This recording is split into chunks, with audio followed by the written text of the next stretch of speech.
জি sir, SF FI ABS ব্ল্যাকের মধ্যে red colour combination. গাড়িটা নতুন কেনার পরে আজ পর্যন্ত টোটাল 36,000 সামথিং গাড়িটা রান করছে।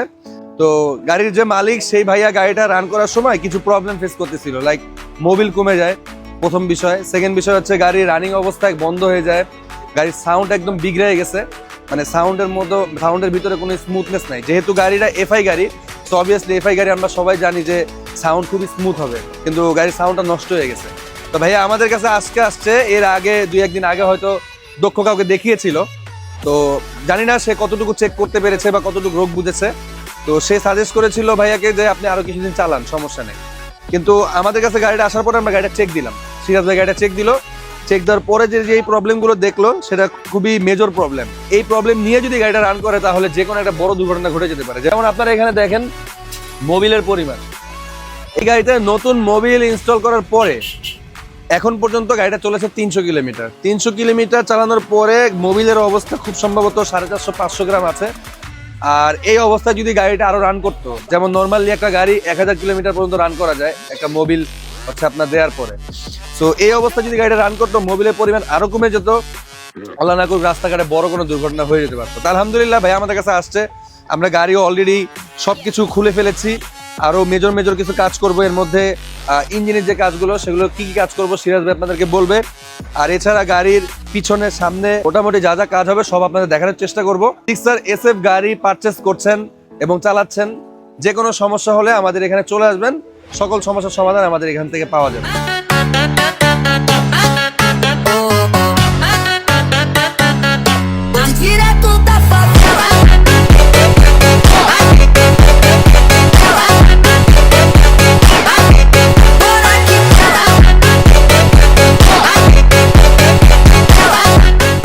বাইকের মূলত আমরা চেঞ্জ করব সিলিন্ডার ব্লক, পাশাপাশি বেল্ট চেঞ্জ করে দিব, আর বেল্ট সিল চেঞ্জ করে দিব, পাশাপাশি হেড সিল চেঞ্জ করে দিব।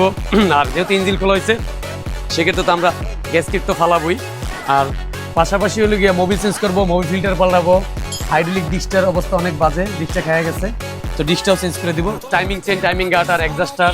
অনেক জায়গায় দেখা যায় যে বাইক সার্ভিসের জন্য খুলছে, 5টা পার্টস লাগবে একটা বাইকের, দেখা যায় 2টা ম্যানেজ করে দিল, আর 3টার জন্য যে গাড়ির মালিক মানে যে রাইডারকে হুন্ডি দিয়ে খোঁজা লাগে যে কোথায় 5টা পাই, এই দোকান সেই দোকান, অনেক হ্যাসেলে পড়তে হয়। তো ইনশাল্লাহ আমাদের কাছে আসলে সব ধরনের পার্টসই আমরা রাখি আর রাখার চেষ্টা করি। এখানে কাস্টমাররা কাজ করে খুবই স্যাটিসফাই, কারণ যে এই যে পার্টসগুলো আমরা পাল্টাবো এটা আমার প্রতিষ্ঠান থেকেই নেওয়া হবে এবং এই বাইকে ইনস্টলমেন্ট করা হবে। Lo que yo puedo hacer, siento la fuerza crecer, ya no me puedo esconder, las voces que me quieren parar, solo me hacen nada.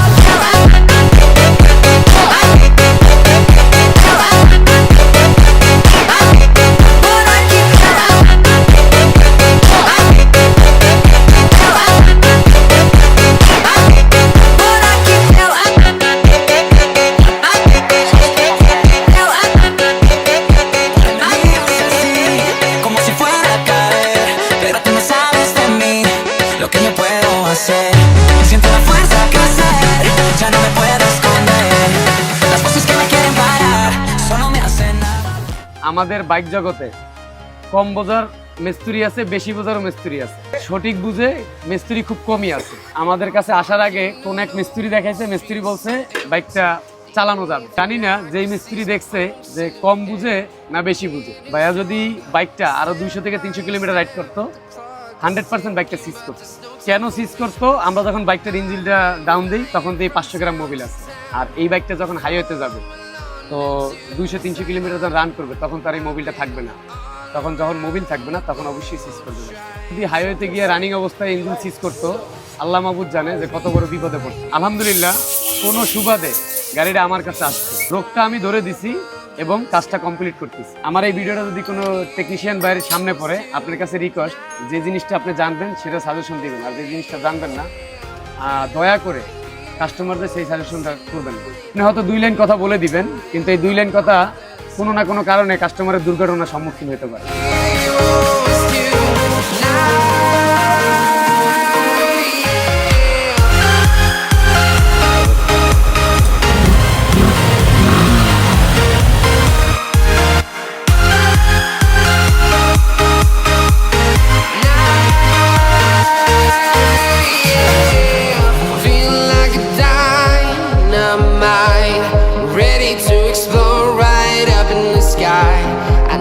you to listen, I need you to hear, and don't show any fear. I've been flying from town to town,